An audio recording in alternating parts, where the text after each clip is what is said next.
পড়াশোনা করতে ইচ্ছা করে না? বই পড়ো, বই পড়ো।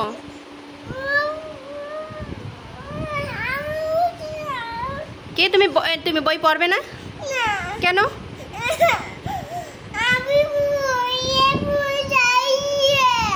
বই পড়বে না? সত্যি পড়বে না? আমি পিটি দেবো এবার। তুমি বই পড়বে না? পড়বে না?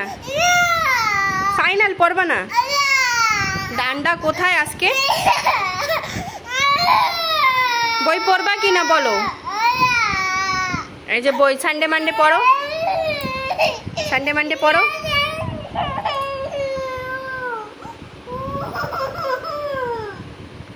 সানডে মানডে পড়ো, শুধু সানডে মানডে পড়ো। পড়বে না? কোথায় যাচ্ছ?